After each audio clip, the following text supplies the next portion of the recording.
Hello guys, നമ്മളിന്ന് കാലിക്കറ്റ് മുട്ടായി തെരുവിലാണ് കേട്ടോ. വണ്ടി ഓടിക്കുന്നവരൊക്കെ ഒന്ന് ശ്രദ്ധിച്ച് വണ്ടി ഓടിക്കുക. അങ്ങനെ അവിടുന്ന് ഞങ്ങൾ നേരെ അവിടുത്തെ കാഴ്ചകൾ കുറച്ച് നേരം കണ്ടു. ഞങ്ങൾ അവിടെ ആൾക്കാരുടെ കട എപ്പോഴും തുറക്കലെന്ന് ചോദിച്ചാൽ പറഞ്ഞ് 10 മണിയാവും ഇവിടെ കട തുറക്കണമെങ്കിൽ. അപ്പോൾ സ്ട്രീറ്റിൽ ആദ്യം കൂടെ വണ്ടിയൊന്നും വല്ലാതെ ഓടാനില്ല. അപ്പോൾ രാവിലെ ആയതുകൊണ്ട് ഞങ്ങൾ അതിൽ കൂടെ വണ്ടി എടുത്ത് പോയി. ഞങ്ങൾ പിന്നെ അവിടുന്ന് നേരെ ഞങ്ങൾ പോകുന്നത് ബീച്ചിലേക്ക് പോകാമെന്ന് പറഞ്ഞ് നമുക്ക്. അങ്ങനെ ബീച്ചിലേക്ക് പോകുന്ന വഴിക്കിൽ ഞങ്ങൾ കുറച്ച് കാഴ്ചകളെല്ലാം കണ്ട് അങ്ങനെ മനോഹരമായൊരു സ്ഥലം കണ്ടപ്പോൾ കുറച്ച് നേരം വണ്ടി അവിടെ നിർത്തിയിട്ട് ഞങ്ങൾ അവിടെ ഒരു കുളം ഉണ്ടായിരുന്നു. ആ കുളത്തിൻ്റെ അവിടെ കുറച്ച് നേരം നോക്കി നിന്ന് കണ്ട് നേരെ അവിടുന്ന് നേരെ ഞങ്ങൾ ബീച്ചിലേക്ക് തന്നെ പിന്നെ പോയി. ബീച്ചിലേക്ക് പോണ പോക്ക് വണ്ടി കുറച്ച് ബ്രേക്ക് ഔട്ടാണെന്ന് വെച്ചാൽ വണ്ടി ഒന്ന് വലിയാത്ത മാറില്ലായിരുന്നു. ഒരു ചെറിയ മിസ്റ്റേക്കുള്ള മാതിരി തോന്നി. അതിപ്പോൾ നമ്മളവിടുന്ന് വല്ല വണ്ടി വിട്ടു. അപ്പോൾ അവിടുന്ന് വീഡിയോ എടുക്കാനും നല്ല സുഖമാണ് ഇത്. അപ്പോൾ കുറച്ച് വീഡിയോ എടുത്ത് കണ്ടാണ് നമ്മൾ പോകുന്നത്. പിന്നെ അവിടെ ഞങ്ങൾ അടിച്ചു വിട്ടു. പിന്നെ വണ്ടിക്ക് കുഴപ്പങ്ങളൊന്നും ഉണ്ടായിട്ടില്ല.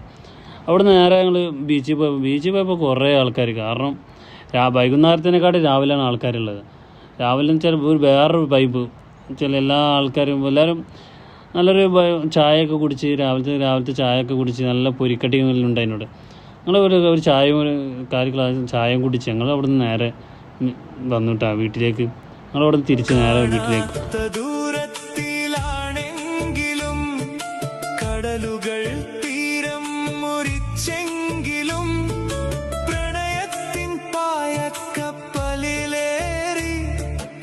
മധുരക്കിനാവിൽ എന്നും നീ വന്നു കനവുകൾ